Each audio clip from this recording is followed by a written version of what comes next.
You'll be fine. Good morning. I'm Berks County Commissioner Christian Leinbach, and I want to welcome you to our Berks County operations meeting for Tuesday, August the 13th. We're broadcasting live via Microsoft Teams live event, also in person. And at this time, I'll recognize my executive assistant, Anne Marie Grill, to read the public comment policy. Thank you, Commissioner Leinbach. Public comment will be accepted in person and through the Q&A function. Please include your first name, last name, and municipality for all comments. Any comments without name and municipality will not be considered. Each citizen can submit one comment. Comment length is dictated by limitations of the platform being used. Teams Q&A. In-person comments will be accepted first, followed by comments submitted virtually. The meeting comment period is limited to a total of 30 minutes, including both in-person and virtual comments. This time period may be extended at the county's discretion. Please be concise. Comments that are germane to county business will be read during the meeting and should not be considered to be interactive dialogue. The county shall be the final arbiter of whether a comment is germane and should be read. Any response to public comment will be done at the county's discretion. Thank you very much, Anne Marie. Are there any additions or corrections to the July 9th meeting minutes? Hearing none, the minutes will stand approved as presented. There's no public comment in person regarding agenda items, and there's no public comment online. So we will move right into our agenda. We have one item on the agenda, and that is, we're calling it budget forecast, but this is almost more of a budget report on where we are, some of the headwinds that the county is facing. And to present today, we have a team, Bob Patrizio, our Chief Financial Officer, and Kevin Barnhart, our Chief Operations Officer. So I will let you decide who wants to grab the microphone first for the presentation. Good morning, Commissioner, staff, and guests. This is what is the first of an annual mid-year review of the financial status of Berks County as a report out to the public. We obviously live and die by our 5-year forecast to keep us focused on the future. Weekly, if not daily, discussions regarding the budget and finances of the county. We don't wait until the fall to prepare the 2025 budget. It starts January 1st. The county is a massive conglomerate of nearly 50 individual departments, including elected row officers, courts, court administrative and related departments, along with the 28 county service departments, all vital components of county government. Bob will cover the financial nuts and bolts, interest rates, personnel challenges, inflationary pressures from professional services and consumables, and we'll conclude with budget pressures and where we are as of today. I will highlight the operational needs of the county that have a major impact on the budget, the spike in need for the youth in our community, the continued pressure we've received from community partners coming on the heels of 4 years of COVID relief and American Rescue Funds. This funding has been allocated and most has been expended, save a few outstanding projects that are on track for completion within the next year. Thank you, and I'll turn this over to Bob. Kevin, thank you very much. Thank you. We can continue, as you know, we continue to face considerable economic pressures and specific budget pressures that are impacting the development of our 2025 budget. And as Kevin said, that's what we would like to review with you today. So let's get started. From an economic pressure point of view, we continue to operate in a very high interest rate environment that has an unfavorable impact on borrowing cost, tax-based growth, investment performance, particularly pension assets and pension costs. We continue to face challenges in terms of wage growth, particularly driven by labor shortages, which creates inflation and requires us to pay increasing wages to attract and retain talent. That then manifests itself in collective bargain labor wage increase awards and negotiations. Those higher wages result in higher pension costs.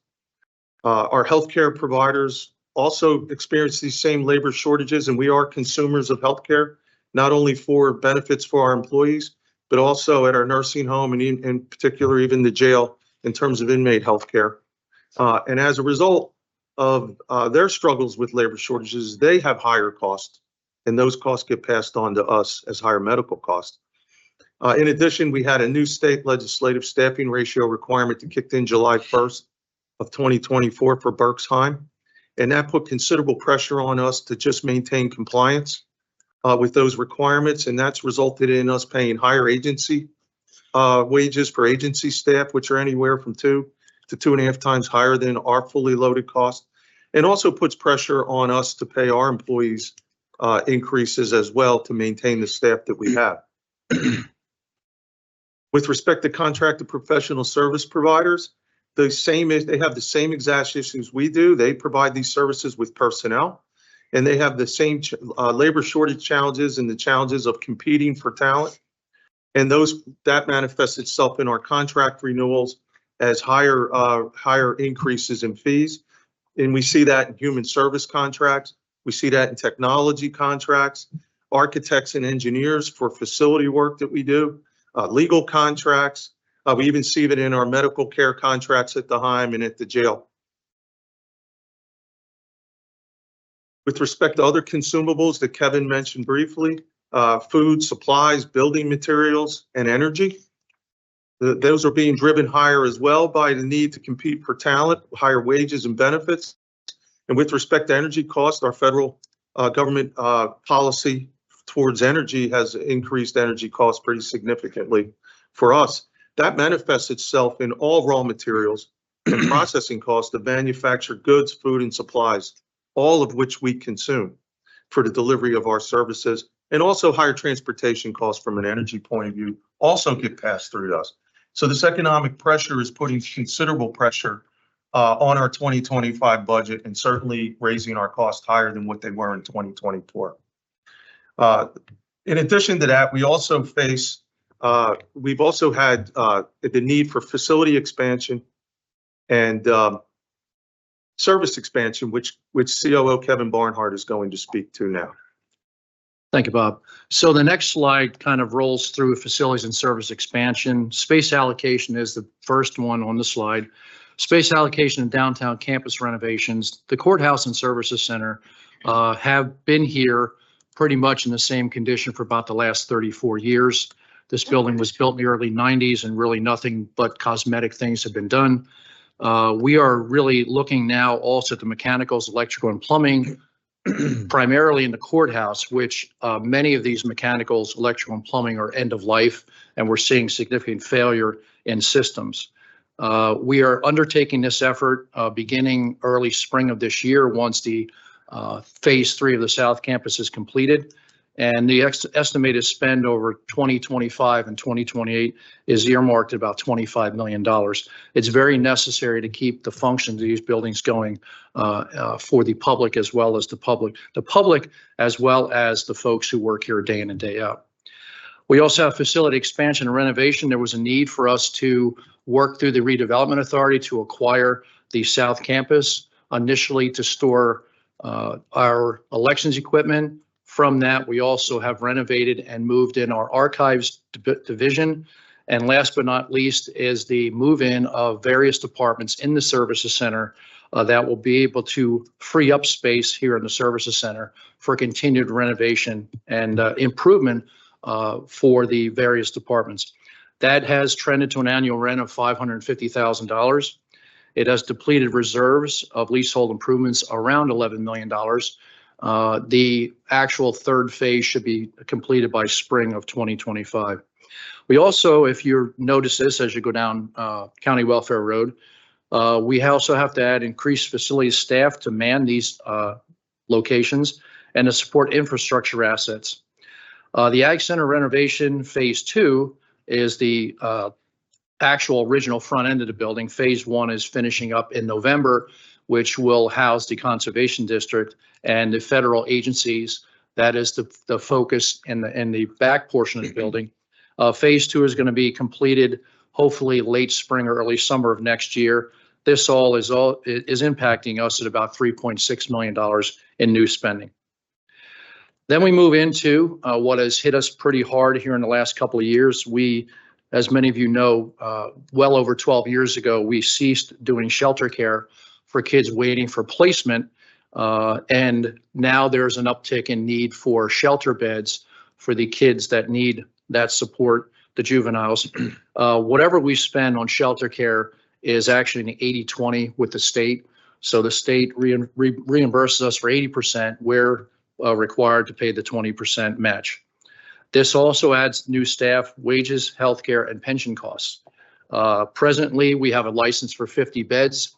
We're shooting for 20 juveniles, and right now there are about 8 there at this point. We're ramping up slowly and surely. It's really a critical need in the community, as well as the staffing needs to be the right ratio for the number of children there. And then on the horizon is the potential of a new regional youth detention center, kind of a first cousin to the shelter. This is for folks that need to be detained. We have scant few opportunities to bed these children anywhere. Abraxas has us limited to 3 beds.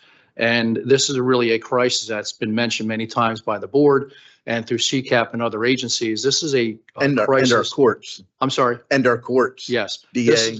This is the #1 crisis this county's facing, along with other counties.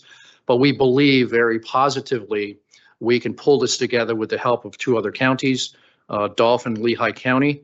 This facility renovation, again, it was mothballed about 12 years ago, will cost between $8 and $10 million. And requires, again, like the shelter, new staff, higher wages, benefits, workman's comp, et cetera. Then you have operating and programming costs. We want to certainly turn these children back into society with a better opportunity to not recidivate, and a lot of programming and efforts are going to be made, not just by the county, but volunteer organizations as well. On this level, state funding requires a 50-50 match. So it's significantly more expensive for the local taxpayers to provide for youth detention. We hope with the partnership with the other 2 counties, we'll have a 1/3, 1/3, 1/3 mix, and it'll really work out well for all 3 counties, as opposed to those 2 trying to start up a new facility, build a new facility. We have one right here in our backyard, which is really going to be a nice place for these children. So as we move on to new requests and budget pressures, as always, when you're the big fish in town, people like to knock on your door for funding. We are the local sponsor, Reading Area Community College. We contribute about $3.2 million a year to support the Reading Area Community College. There has been a request over the past few years to put that up an additional $800,000. That impact alone on a tax would be 0.46%. Property tax rebates to volunteer first responders. We've been looking at this long and hard for about the last year. There is a push by the volunteer fire organizations to assist them. There's a recent state law enacted which permits the townships to rebate their property taxes and or their earned income tax as a rebate to first responders for recruitment and retention. This is on the docket for the county. We have not moved in either direction. There are some surrounding counties that have instituted this, and we're kind of taking a wait and see attitude at least this year. But fully blown out between 500 and 600 volunteers with the existing model would cost $1.2 million in tax rebates to the first responders. And there's kind of a like effort out there, not depicted on here, for EMS service as well. There's a county that we learned that did a match program with their townships to try to really upgrade the amount of folks who want to get in the EMS profession. We suffer just like anyone else with volunteerism, but more so like an EMS, people that work 24/7, 365, nights, weekends, and holidays. It's very, very difficult to find people that are willing to work off shifts. A big one on the horizon, municipal 911 radio replacement, subsidy, and loan. These radios are becoming end of life. I believe it was mid-2015 or so when we had a program set up to loan money interest-free to the municipalities to help support their radio replacement. And the county will also match that with a 20% match to lower their cost to only 80% over 7 years. That alone is earmarked at $18 million. 2.86% to the bottom line increase. And then, of course, there's $4 million of radios for the county agencies as well. So that number could simply balloon to $22 million. There's renewed interest here with the new president and judge, Adult Probation and Day Reporting Center, which if it's goes through all the machinations it needs to go through, that could be run by a third-party organization, and that is estimated about $800,000 for staffing. This again diverts people out of the criminal justice system, which you hope lowers our need for staffing and additional monetary support of the jail, and that's at a 0.46% on the budget. And then again, the study of public health and recommendations. If anything, that's all new to the county. It could be as low as several $100,000 for minimal staffing, up to there are some folks that think the county needs a county health department. We know that I think Chester County puts out at least $5 million to support their health department. No action at this point, but again, these are things that are on the horizon. These are either requests that are necessary and needed, or these are some that the county certainly has to deliberate and debate on as to where we want to go with some of these extra. There are other efforts out there that folks are asking for consideration. But again, as I said in my opening remarks, the days of the COVID relief money and the American Rescue dollars are behind us. They really helped to uplift this community. This county alone put about $20 million out on the street. And the second tranche, the first one was the COVID Act, that was about $38 million. So a lot of money has been put out in the community over the last number of years, federal taxes. So we're definitely at the crest of those efforts. So just want to, put that on the radar screen here, that people that call into us and to the commissioners really need to be mindful that we're really looking at a budget that's really pretty much back to normal. County operating revenues and expenses. So thank you. Thank you, Kevin. And commissioners, just 2 budget pressures we'd like to add and bring to your attention. One is the facility renovation costs. Kevin did a great job of touching on all the things we need to do in the upcoming year and even beyond that. And that's really considering us or requiring us to seriously consider a new money debt issue. We haven't had one since 2015. And if we do that for $25 million, that would be approximately $1.5 million increase in our annual debt service. Our county code and also our fiscal policy requires us to generate additional revenue to guarantee we will pay our debts. And the revenue impact of that would be 0.93% tax increase or additional taxes or corresponding reductions somewhere else. As far as real estate tax appeals, we really had significant appeal hit last fall for the 23 tax bills. And that resulted in us having to reduce our revenue budget between proposed and adopted by close to $1 million or 0.62% tax rate impact. And the environment that existed then continues to exist now in terms of the key drivers and components that lead to those appeals. And so we're concerned about what might happen with our 24 tax bills in the appeal process that will occur in October. And I just wanted to point out that is a pressure that we're having to deal with, and we really won't know the answer until more likely than not the end of the first week in November. But it's something I'm concerned about, and I just wanted to bring it to your attention because that could have a negative revenue impact to us. So having said all that, where are we as of today? Well, our 2025 budget forecast has an operating deficit, and the forecast shows that it's growing. It's growing because our tax base growth is not keeping pace with the inflation that we talked about, the economic conditions that we're still operating under, and the addition of the new programming that Kevin had spoken about. And that's impacting, the tax base is impacting our revenues, which aren't growing as fast as our operating costs.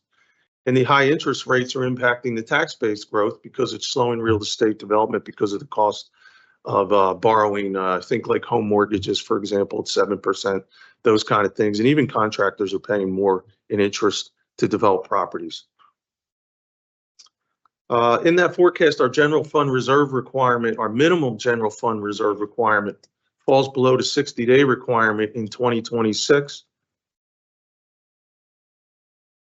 And to comply with our fiscal policy at this point, just based off our forecast, Inclusive of the detention center, inclusive of the shelter care, which is open, inclusive of some additional pension costs, that we know the forecast was lower than what the final result for 24 was determined to be by the actuary. Inclusive of those things, we're looking at approximately 9.03% increase in tax revenue that's necessary, or an equal amount of cuts to discretionary spending, which quite frankly would gut all our discretionary programming, or a combination of both. Bob, could you explain the percentages there, salary, wages, and benefits versus discretionary spending? Because a lot of people hear that, say, that's crazy. I could cut 10% in a heartbeat. Oh, in this particular case? Yeah, well, when you talk about cutting 9%, why is that so hard? Oh, the dollar value. What the discretionary versus non-discretionary? That's about $12 million, Mhm. right? Right. So you would essentially, to do that, it might even be hard to get there with 100% of discretionary spending, if that's what you're asking me. Like, Yeah, because it's you would not have to take out, like, for example, like the entire Parks Department. right. It's not 9% of the budget. That's No, where I'm going. no, It's it's not not, no. 9% of 600 and some 150 million, right. It's 9% of about 165 million, On tax. which is the 100%. tax revenue. Yes. And you have to look at what the tax revenue funds and understand of that, what is discretionary and what is non-discretionary. Agreed. It's much, because I've had people in the past say, you're telling me you can't cut 12 million out of $640 million or whatever the number is at a given year. And I take them to your budget pie chart and say, here's total. But a bulk of that money is coming from state and federal sources. Agreed. And those services are either fully funded or close to fully funded. Yes. Here's the pie chart of county property tax. That's a much smaller number. And the state and federal money is mandated services that Correct. we can't walk away from. Aging, mental health, children and youth services, Agreed. et cetera. Yeah, I mean, you'd really have to look at the general fund expenditure budget. Let's say that's 230 million. Well, to put it in perspective, That's got to fund everything else. almost 100 million of the current budget, I looked at it recently, is taken up with the jail, Mhm. courts, and corrections. So your district attorney's office, the sheriff, APO, JPO, MDJ offices, judges, and there's very, very little discretionary in that. But you total that all up, it is right around 100 million. If I'm doing my math right, over 60% of county property tax money goes into that area. That's one reason when we look at opportunities to save money, we tend to look at the criminal justice system because it is so significant when you look at county property tax. Agreed. It's a great point, Commissioner. Thank you. And then, of course, the addition of the new debt service that we're seriously considering for facility improvements. We're considering that. We've been going off of reserves because we've had such a strong reserve position, and we were still able to satisfy our 60-day minimum funding requirement, or reserve requirement. But we're at the point now where it doesn't appear we're going to be able to do that. So that debt service would be in addition to what we're talking about here, because that's not in the forecast that I built this or drawing this information from. And that's what we're saying here. So this does not include the new request that COO Kevin Barnhart went over, and the budget pressure items that I mentioned. And obviously, if the decision is made and they haven't been made on those items, if it's made for any of those, or the appeals come in at the same level that they did a year ago, then we're either going to have more tax revenue, or we're going to need more cuts of equal dollar value. And to Commissioner Linebaug's point, it's difficult to do. I mean, I can think of two departments and it's only like maybe 7 million, maybe. And they're the two biggest ones that are discretionary. After that, you're down into small small number values. It's really difficult to do, I suppose, considering everything we're mandated to do and required to do, especially for public safety, which is what Commissioner you pointed out. So that completes our presentation. And with that, we'll turn it over to the three of you for any questions or comments. I have comments, gentlemen, but I'm going to let the two of you go first with anything that you have. Who wants to jump in? Commissioner? Go ahead. Go ahead, Michael. Sorry. I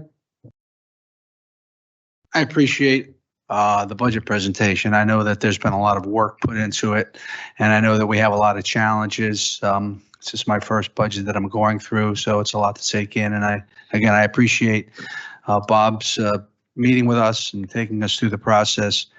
A lot of different questions here, but I don't. We talk about a 5-year plan that we go through, and I think it's important for people to know that we do have a plan. There's a lot of things that we oversee. You talk about the discretionary funding cuts, et cetera. Could you just maybe give a little brief overview of how we plan that 5-year budget cycle that we go through, and talk a little bit about how it's important to not just keep the kick the can down the road, how we need to step up and finance our operations here as we move along on that 5-year plan? Certainly, I'd be happy to. We have a rolling 5-year forecast. We update it annually. We'll make revisions to it as we go through a year for big items that were unanticipated, just to see what the impact is. But generally, we present a budget, we adopt a budget, and then we apply a set of assumptions, usually inflation assumptions, but to grow that budget. And we look at it, if nothing else changes. So we have a budget.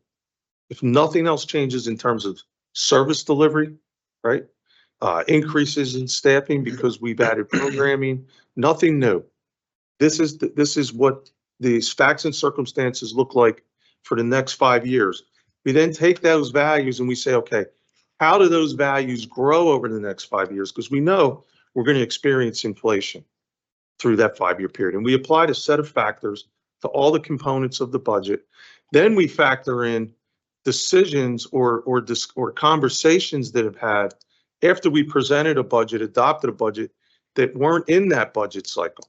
So, and we've put that into the plan to see then we add on the new things and we see what that weren't in this budget and we add them in and we project out what does that look like in terms of a balanced operating budget. Operating budget would be excluding capital improvements. What does that look like from an operating budget? Do we have revenues equal to expenses? Do we have revenue in excess of expenses? That would be a surplus.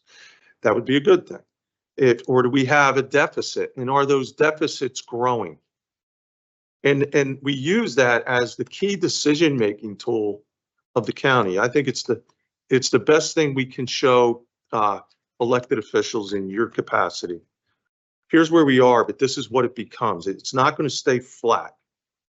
Like there's just so many variables we don't control. Like for example, healthcare. We talked about it. Healthcare providers are charging more. We're self-insured for healthcare. That gets passed through to us 100%. We can't look at a forecast and say, well, our healthcare will be level for 5 years. I mean, that would make our bottom line look great if we could accomplish that, by the way. But that's not our reality.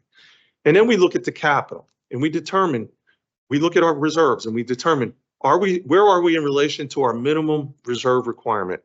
And if I may, let me just add this for the citizens or that might be listening or hearing this. We have to have enough reserves to generate enough cash position to carry the cost of our operating expenses on a month-to-month basis, because a significant part of our federal state funding is not in advance. It's we incur the cost, we pay the wages in children youth services, or we pay the wages at the HIME, and then we bill, and then we get our money and get reimbursed. So when you're looking at a $650 million total budget, we don't need just money for our general fund. We need to have enough reserves in place and enough cash position to be able to front the money for personnel and benefit costs and other operating costs. And Is that the 60-day general fund requirement that you're yes, talking about? I'm trying to explain why that's necessary. And it's also our policy, but it's also GFOA best practice, the minimum 60 days or 2 months. And they go on to say it can even be higher if you have a larger budget, complexity in your revenue streams, and in the timing of you receiving your revenues, right? So we tended to want to be near more like 3 months, which is still very reasonable on a $650 million budget. But what we're forecasting out, we're always looking, where are we on that? And that's why I mentioned in 2026, if we do nothing on the revenue side or cut expenditures, then we're going to go below the 60-day requirement. And then we violated our own policy, and that's something we can't do, right? Our policy says the commissioners will make every effort to balance an operating budget without using reserves, and also use reserves for one-time uses like what we've done since 2000, like for at least the last 7-8 years. We used our reserves to fund capital. Why is that good for the taxpayers? Because we didn't incur new debt. I pointed out, if we have to incur new debt, we need more tax revenue to pay that 1.5 million a year, right? We've avoided that, which suppressed the need for more money from our taxpayers. That's a smart use of our reserves. But we're at a point now where I'm concerned, based on what I'm seeing in the things that are the new facility and the new services that we seem that we have to do. That's putting us in a position to get those facilities where they need to be, where I don't think we can afford to do that any longer. And that's why I think finally we're going to have to add new debt service, and that's going to create a new revenue need. But that's a decision-making tool. It lets you not make a vacuum decision. Hey, we got plenty of money today. If you just looked at today, you go, we got plenty of money. And when I came here, that was the view the county was taking year after year after year. Actually, what they were doing is they would balance the budget by cutting capital projects. And of course, when Kevin was a commissioner and Christian was commissioner, we had to pay the price for that. Yep. With a lot of renovations that had happened in 2000. Basic maintenance wasn't being done. Wasn't being done to do that. So you take a view, or you make a decision to add staff, and you're not thinking, well, what does that grow to over the next 5 years with wage increases? And a lot of our labor is collective bargain labor. Most of it is, right? So you're not getting away in a negotiation with a wage freeze. We were able to get one time back in 2012 because we're looking at a tax increase. But that was it. It's very difficult to do. So I hope that answers your question. Oh, absolutely. Okay. Yeah, it does. And a couple quick things. The COVID money is all, and there's none left. It's gone. The first allocation of COVID went out actually within that calendar year. Okay. And then the second iteration was the American Rescue money. Literally, we have a few projects. We are still holding the money, but they're on track committed. to expend the balance of that money. The first 2020 was CARES money Yes. under the Trump administration. And then after that, we were dealing with the American Rescue Plan Right. money. The first 38 went between June and December. It was, And that just- was all like reimbursable to school districts all across townships. And there was a lot of people that really needed help getting Sure. through COVID at the time, at the height of COVID. And the issue on the appeal you mentioned, what's driving that for that number to go down? Is there an issue out? Tax assessment appeal. I know, yeah. What's people are winning? It's like there's a good news, bad news thing here. So Okay. the great news, especially if you're on a rating call, Mm. is our market values of our properties have like exploded, and like even through the COVID period. It's kind of Mhm. crazy, but I think that's a result of not having enough housing either, or property, developable property maybe, but particularly residential housing. But our market values have just been going up, which is a good thing. Mhm. But what it's doing is, since our assessment value set at the last time the county did a county reassessment, 94. thank you, I was gonna say 95. I knew you were thinking. Yes. They have something called a common level ratio. Now, it's not necessarily directly, you can take a market value as a ratio and go, that's your assessed value, but it's an indicator. And when that market value goes up, that common level, so when you do an assessment, market value equals assessed value. It's 1 to 1. And then as market value grows from there, the ratio starts going down. And that starts to have an impact on your taxable assessed value. That's what's happening. So it's gotten down pretty low where market values are higher and the common level ratio has gotten pretty low. It's not, I've seen lower in my career, like I've seen almost zero on that ratio, but it's gotten lower where there were a lot of appeals last year. And on a per appeal basis, it was the highest amount of appeals per appeal than like significantly. Dollar amount. Dollar amount, yes. So what we don't know is, because I anticipate our market values have probably still gone up, maybe not at the same rate, but gone up. Not the same rate because maybe what's going on in the economy and higher interest rates, right? That tends to drive some real estate prices down.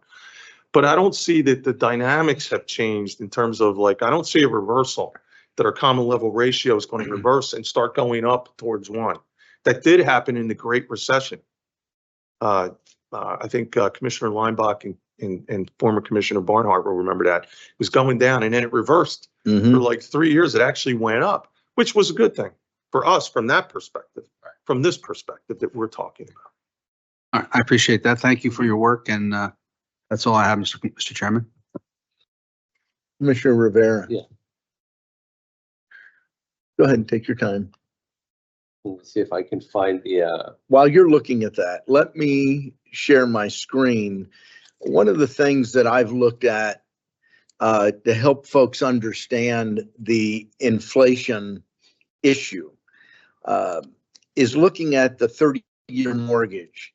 And the chart that I'm showing you is from Freddie Mac, and it puts things in perspective. Now, those of us that are older, and I'll pick on myself, I remember this period back in here in the 70s when it was through the roof.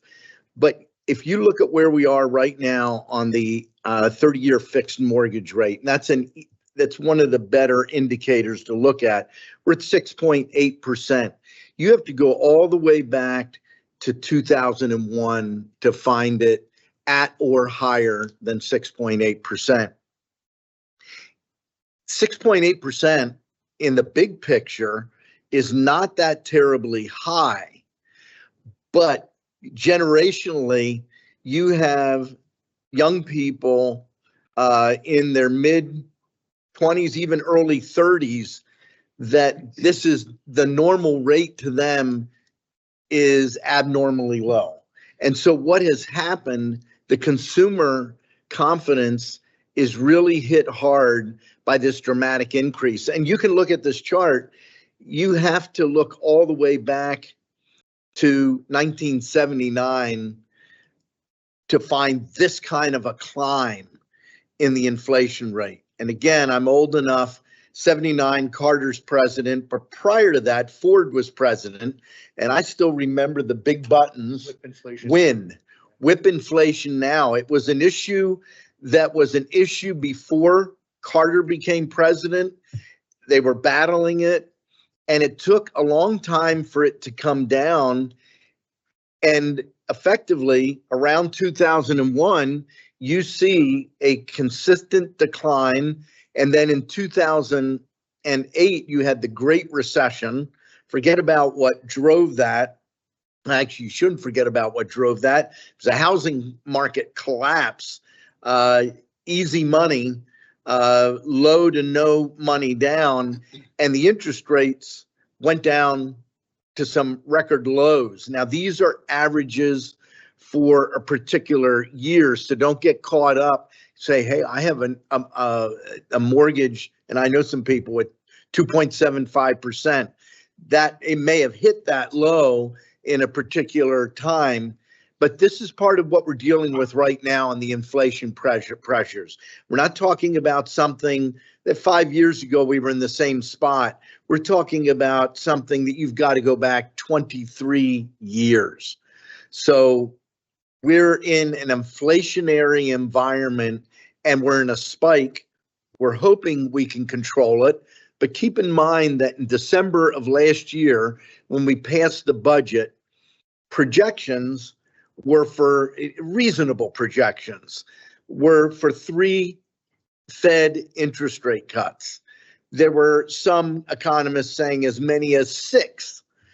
We're over halfway through the year and we haven't seen a single interest rate cut. And why? It's because inflation is stubbornly high in the current environment.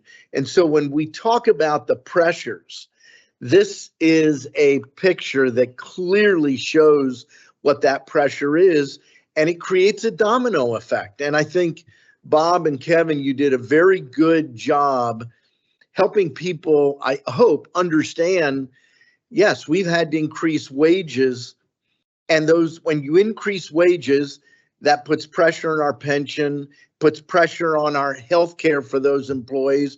It applies pressure across the board, but we're seeing it in food that we have to purchase for the nursing home, food we're purchasing for the jail. We're seeing it in energy costs. For us, the two big energy costs are natural gas and electricity. And in case somebody asks, we do everything possible, and your department, working, I think, also with purchasing, Kelly Lawbach, do a great job and have for 10 or 15 years, locking in the best prices on electric, the best prices on natural gas in advance. But even then, you're still dealing with those pressures.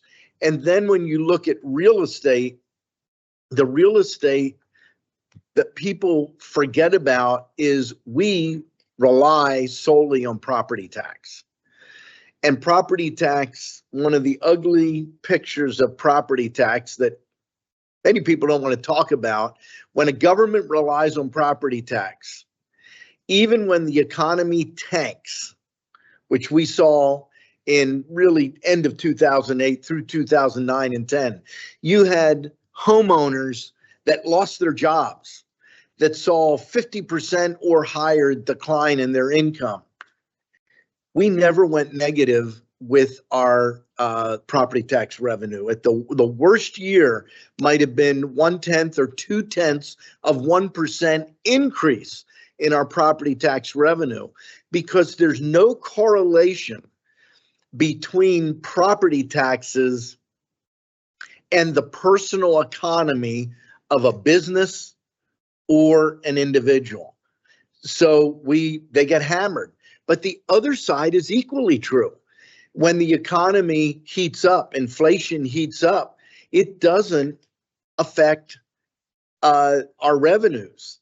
And so the only way to get additional revenue when you're solely reliant on property tax, and keep this in mind, municipalities do not rely solely on property tax. School districts do not rely solely on property taxes.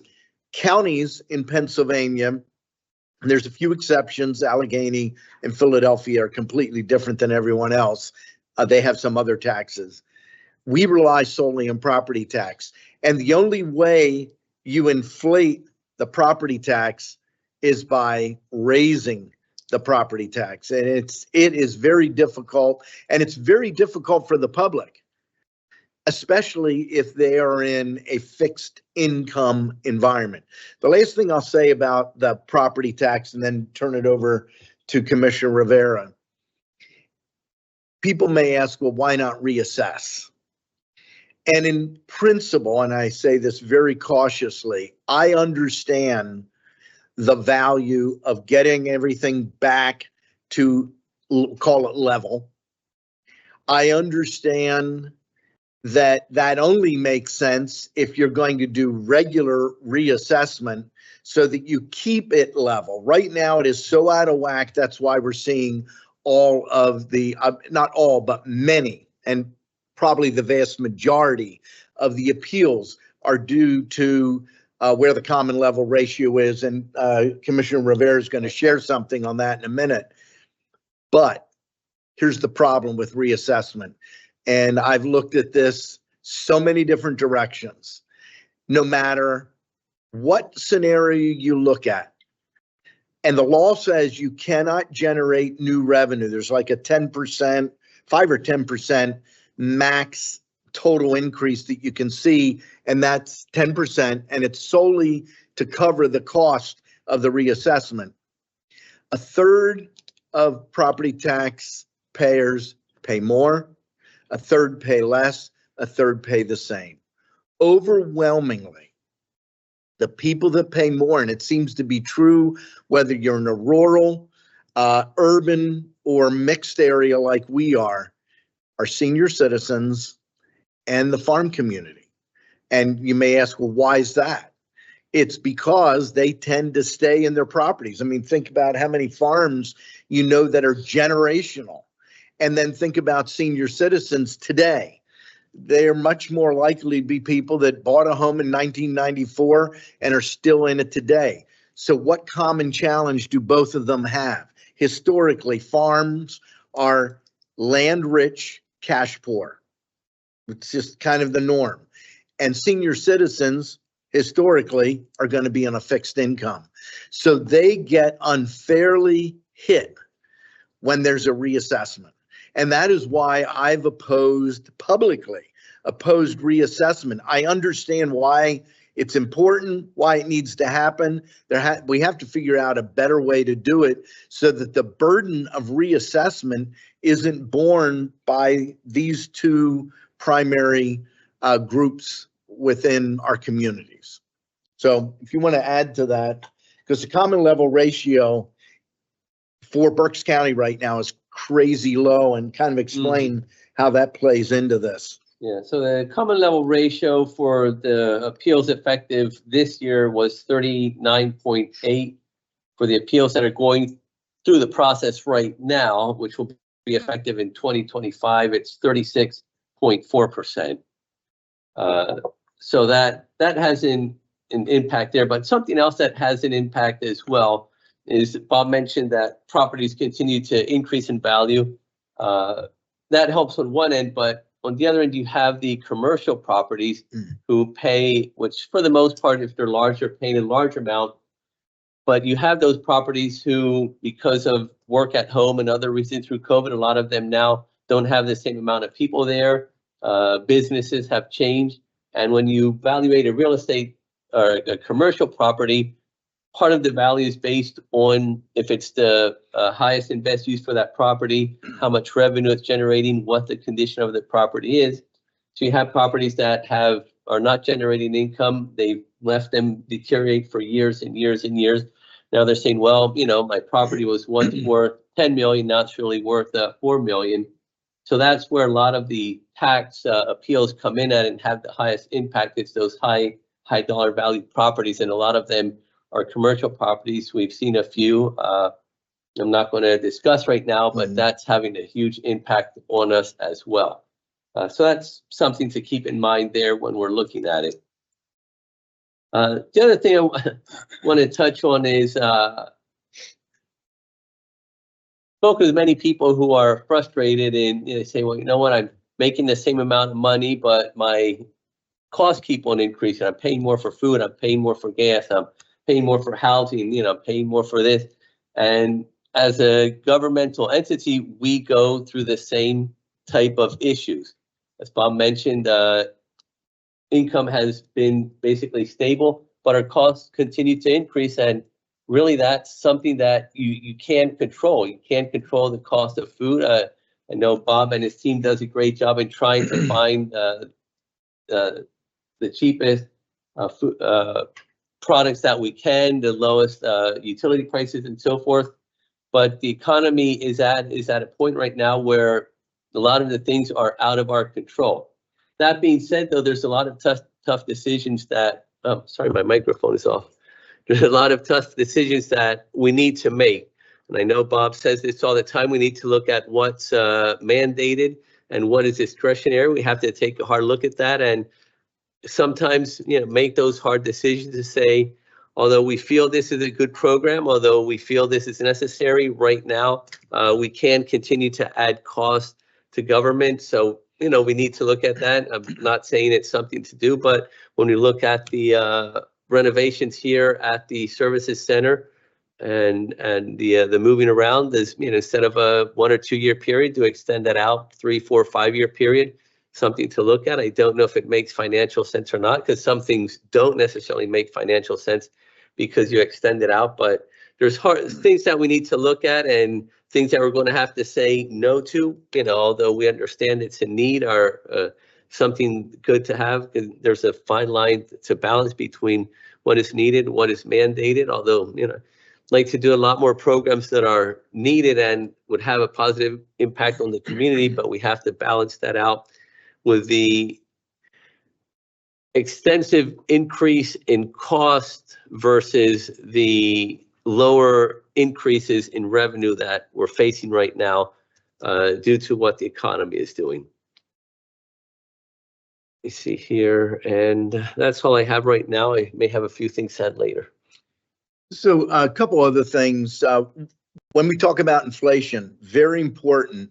Current inflation rate for the U.S. is a little over 3%. It is exclusive of food, energy, and housing. And it's always been that way. And the reason is that way, those costs tend to fluctuate dramatically. And normally in my lifetime, that's not been a big deal. The problem is those things have continued to go up over the last several years, year after year, far in excess of the normal inflation rate, which is why you continue to hear from people saying, man, the grocery bill, it's not part of that 3%. It's in excess of that. So keep that in mind. Going through the report, just a couple quick things. The Berksheim staffing ratio requirements. I'm trying to remember. I knew that's law now, but was that the legislature that came up with that, or was that some federal guideline? No, there's some talk about federal guidelines, but no, that is the state legislature requirements. 2 years in a row. Yes, Yeah. a year ago and now. There's two things on here that I'm going to point out where, we have to be careful. It's not just the legislature. It takes a governor to sign it. So I'm not sure. I can't remember if this was, I know they started talking about it under Governor Wolf because I remember the discussion. So I don't know which governor, but we've got to look at these things. We were struggling long before this law was put in place to get staffing where it needed to be for the Berksheim, and this has added a new regulation on top of it. We were struggling to meet the old standard, and now we've got this laid on top of us, and it's a problem. And I would just ask legislative leaders in particular, because 9 out of 10 times you're going to find majority minority leaders in the House and Senate, and you know this better than we do, but they really kind of make the policy. It's I think somewhat unfair to just single out a member of the delegation and say you need to do something about this. It's not like a commissioner where you're one of 3. You've got to be able to count to 2, and most of the time we count to 3.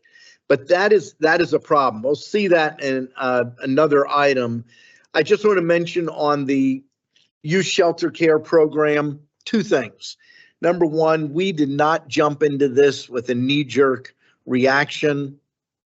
This is something that we have been talking about and dealing with for several years. This is not adjudicated juveniles. We're not talking about criminal youth or juveniles. Talking primarily about young people coming through children youth services. They're considered at risk. They have some serious challenges, often mental, behavioral type issues, very difficult and very expensive to place. We have not written a blank check, and I've used this, Larry Medalia's used this term. We're going to continue to look at this, and if it doesn't work, we're going to make changes. This is not, okay, we're doing it. Whatever it costs, we're gonna foot the bill. It's not our money. It's taxpayers' money. We get that. And our COO team has done a great job working with budget, working with legal, children and youth services, Diane Edwards and her team. And we want to get this right. And guarantee there are going to be bumps in the road. We'll figure it out. But this is something that we've been planning and looking at for a long time. The Regional Youth Detention Center is another one, and this is adjudicated juveniles. This is something we decided we cannot do the lift on our own. And we're working closely with Dauphin County and Lehigh County in something the sort of a joinder where all three of us are in for a third, and a third. Interestingly enough, all three counties currently have minimal bed space at Abraxas in southern Berks County, and that's one of the reasons the three of us are working on it. I might also mention in the breakout of the 9 youth last summer, I believe it was, all three of those counties had at least one minor that were part of that escape. So again, with Youth Detention Center, it's not a blank check. We want to get it right. This is something that will probably not open until late next year, maybe even later than that. But right now we're moving into phase 2 for renovations, and it's going to cost money. Let's see here. So going back to our legislature and governor, one of the items on the list, this is on page 4, is property tax rebates to volunteer first responders. There's no doubt that the volunteer firefighter, male or female, youth, are a dying breed. And there's 2 reasons for it. One, fundamental change in the workforce economy. Even here in Berks County, you have people that don't have the flexibility in their job to just respond to a fire like we did even 20 or 30 years ago. But there's also a lot of cost involved. And so the legislature, along with the governor, looked at how can we help? And what they put together was a plan, and I don't have any other way to say it, to give away other people's money. They put together a property tax rebate. Their answer to the first responders is, we've just passed a law that allows, doesn't mandate, allows the county, the school district, and the municipality to give you a rebate on your property tax. I would say if they really believed in this, they would have started with a rebate on their state income tax. But that's not what happened. They sent them to come to us. Fundamentally, I support the concept of helping, but there's 2 principles that are not addressed in this legislation that I just have to stand behind. Actually, it's 3. 1, under state code, public safety is the responsibility of municipalities, not counties. It's EMS is not a county responsibility. Policing is not a county responsibility. Fire is not a county responsibility. That is a municipal responsibility.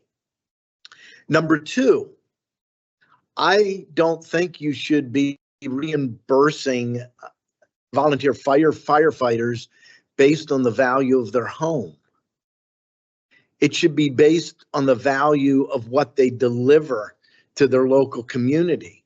If one firefighter lives in a $400,000 home and another firefighter rents a 1-bedroom apartment, explain to me, if they're doing the same task, why one should get $1,000 and the other one gets $100. As a result, I don't support the concept of making the reimbursement based on property tax. The third principle ties back to the first one. I don't believe we should be paying this money directly to volunteer firefighters, because that's not our role to determine whether or not they are doing a particular job in a community. That's the role of the municipality. As a result, I support and I don't know how we can do it next year, but if we do this, I support an amount of money per firefighter, volunteer firefighter that meets certain standards paid to the municipality annually based on that municipality confirming these are the number of firefighters that meet that requirement.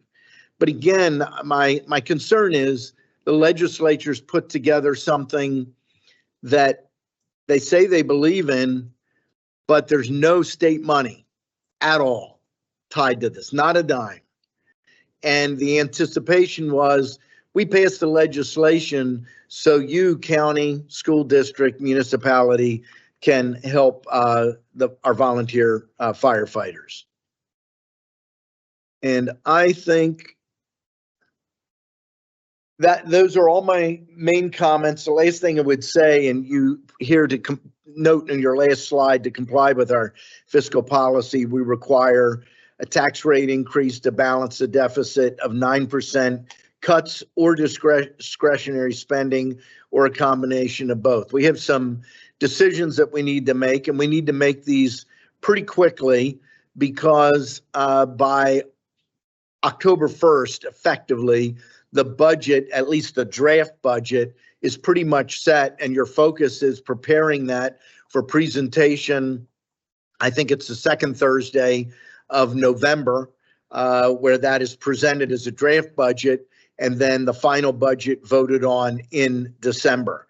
Nobody wants to hear tax increase, but we have to also be responsible.